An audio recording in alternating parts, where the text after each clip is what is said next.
Good evening. I don't even know what time it is. I think it's like 6 or something p.m. Um, I was just thinking about somebody in particular. Sorry, I have a lot of random stuff on my bed. I don't care. But somebody in particular.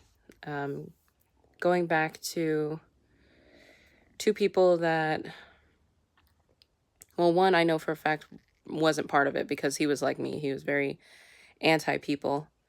And that was William Prieto, who was the valedictorian at Cal Poly Pomona for the computer engineering department when I went. And then the other one, Angel Martinez, who I believe tried to infect me with a rare disease.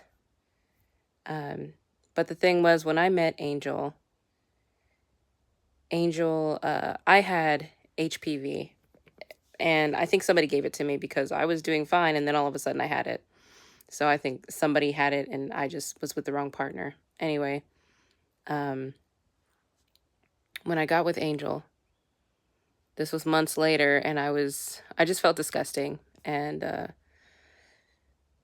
I know that eventually, because he's a guy, he would want to have intercourse with me. So I told him about it. I was very honest with him, and I said, I have something. I'm hoping it clears up, but right now it's in I think it was in stage 3, and it had the potential of either turning into cancerous or not. And they were talking about doing cryotherapy, to freeze out the cells and everything. And I was like, no, I want to see what happens. And then eventually, after 3 years, it cleared up. The point is, the reason I'm saying this is I had something that was transferable that he would end up being, somebody that would, if he and I didn't last, which we didn't, I would be giving him a disease that he would be giving the rest of his partners, and I didn't want that for him. And when I told him, one of the most selfless things I've ever heard to this day still, that didn't come out of my mouth, that actually came out of somebody else's. I was laying on the bed and I was crying, and I told him about it, and he said, well, I want to be with you, and if we're together, I'll share in everything that you have to go through. And I cried more because he was my second boyfriend. Third, actually, he was my third boyfriend, but he was after Antonio, who took my virginity. So it was very different than Michael May and Antonio Shaw. Very different. Angel was selfless. He was and that's what I loved about him. He was like, well, if we're going to make this work, we're committed, ride or die. And for him to just be so immediately committed, and we had just met each other, and I remember the whole class was talking about it. I forget which was the first class that we met in. It was one of the physics classes. I think it was maybe modern physics, maybe not. No, it wasn't modern. It was mechanics, something like that. Well, no, because we had Professor Lamb. It was another teacher. Anyway, regardless, I think it was Vandervoort. I think it was general physics. But the point is he was willing to share, and even having a disease with me just to love me and be with me. That's unheard of, and it's very beautiful. So even if, long story short, he tried to infect me with a disease, the point is I already had something, and I shared it with him, and he was willing to share with that. And even though he didn't tell me, if that's the truth anyway, I don't know if this is completely factual, but even if he didn't tell me that he had whatever disease, I still would have shared in it with him too. He showed me equivalent exchange of how I would be with the person I love, or the person I chose to be with. And I chose to be with him. Another person selfless that I was thinking about, like I said, was William Prieto. I was just listening to somebody's messages on YouTube. Somebody has been very prominent in putting them out there. And I'm not going to say his name, but yeah, I wanted to be an astronaut at 9 years old. And when there's a lot more information out there about doing all of those fascinating things and having way too much control over satellites, over the planet and everything, that's a lot of power. It's a lot of quiet power. It's very respectable. But anyway, I've been listening to that particular person speak. And yeah, he reminds me of the sapiosexuality that I've always had. That's another reason I never really connect with people, is because people don't want to connect on an intellectual level anymore. They can't. They choose not to, because it's always about deceit. And if you're deceitful, you can't completely be intellectual. It's on a different wavelength. Let's just put it that way. And he reminded me of Angel Martinez and William Prieto, because they all have very similar characteristics. Soft-spoken, all of them. When they speak, it's intentional, informational, and it's the point. And it's beautiful, That, to me, is a very beautiful, powerful thing from a man. They talk when they need to. They get out exactly what they need to get out. There's nothing more to say. Don't get me wrong. There's nothing wrong with charismatic, guys that want to chat, joke around and everything. I'm not saying that. And I'm not saying I don't appreciate that either. But for me, there's something so much more profound and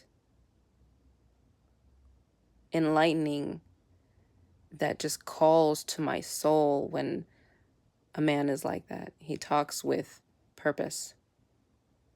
It's beautiful. And always remembering stuff.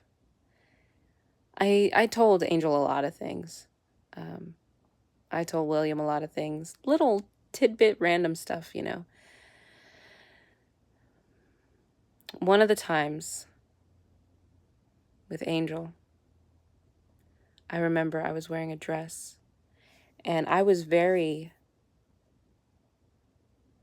analytical, very critical about everything I did, everything I wore, what color, what it meant for me. Didn't matter what anybody else's meanings had through it. And I remember I was wearing an asymmetrical dress. So it was a black dress, lace, and it was over one side and then under the shoulder on the other. And I had worn it specifically as a demonstration that I felt an imbalance, but it was like a freedom, a spontaneity. That was the way I did it. And I remember Angel was waiting for me. I was getting ready in his apartment, in his dorm. Well, it's an apartment at Cal Poly, and I remember coming out and he's drinking a beer. He goes, He was so cute, always so quiet. And he would go, it was beautiful. And I was like, well, thank you. He's like, I like the asymmetry. And it was like, and I just looked at him and I got teary-eyed, and he's like, what's wrong? And I just gave him the biggest hug and kiss, because no one to this day has ever recognized the subtleties of things that I do. And it's not to be recognized. It's the fact that he could see it. Angel was the only one. Whether he was a participant in the gang stalking and everything, the time that I had with him, I know was real. Same with William. We talked extensively about our fetishes, things we liked, things we didn't like. I attempted some of his fetishes, but I was like, no, we're not. But he too, he could play the organ. He made organ music beautiful. And I remember when he got his internship, he was living in LA, kind of like above a dollhouse. It was interesting. It was weird. Like the people below, they did like horror things with dolls and stuff.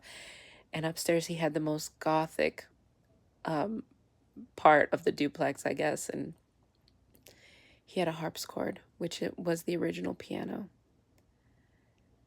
And it was just, and he would wear the gothic stuff. And he and I were, oh man, we would talk about the history of the Visigoths and Belsigoths, the original Gothicism, you know, before I believe it was the Roman Empire destroyed the Vikings at that time. And he just got me on such a level, both of those men. And I don't think I've ever ran into any other man in this life, aside from those two, that ever really saw me, ever really got to see the little intricacies, the way my mind thinks, the way my mind responds. Everybody else, I loved them, but I knew they could never love me.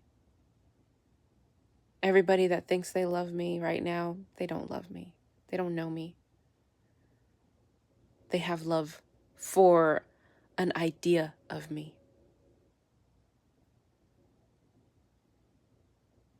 And yet they used my body thinking that they knew who I was because they saw my behavior patterns. But they never quite understood here. Just because you hear conversation that I've spoken with someone doesn't mean you know me. Just because you know my favorite color, you know how I like to jump rope or go to a certain bar or smoke a certain tobacco, doesn't mean you know me. I pity everybody who thinks that they loved me. I pity anybody who thinks that they do love me, unless it's Angel or William. Because all you people that have been in my life, aside from those two men, don't know me at all. Do I want to be seen? Only by one person. My other half. Do I have that? The back of my mind, I still hope for it, but like 90% of my heart says there is none. And about 100% of like my entire mind says no, it doesn't exist. It never existed. Angel was like a freak of nature. So was William. But it was nice to be seen, even though it was for a short time. Probably 2 years out of the 39 years I've been alive. Because me and William, we would go to dinner. It was probably a year. It was probably a good year. We were still friends for years after that. But so same with Angel, 14 years. Angel will always be the love of my life. No matter what, he will always be it. Regardless of childhood wounds he and I have had. Regardless of the limitations in our relationship. It's just sad. I think people's perceptions of love nowadays set them up for failure. You know, people that want to just love for some type of physical experience sets you up for failure. For financial, sets you up for failure. Well, it sets you up to not be happy in all the other aspects, you know. I've been listening to this person call for months now, and a part of me was drawn to them, but I didn't understand the bigger picture. That we are all Christ consciousness. We all have a beautiful relationship with this universe. And if we open our minds, we can open our lives to interdimensional harmony that is everlasting and eternal. And I think the human mind is so capable and so free. But you have to be in sync with your desires in your heart. And it's really tricky. Anyway, I just wanted to bring up really that moment that Angel was talking about my dress being asymmetrical. I wasn't seen very often, but Angel saw me. And that's why he will always be the love of my life. Because he always saw me. Even if we didn't agree on stuff, he always saw me. And that's all I wanted. I just wanted to share. I hope everybody has a good evening. And yeah, food for thought, I guess.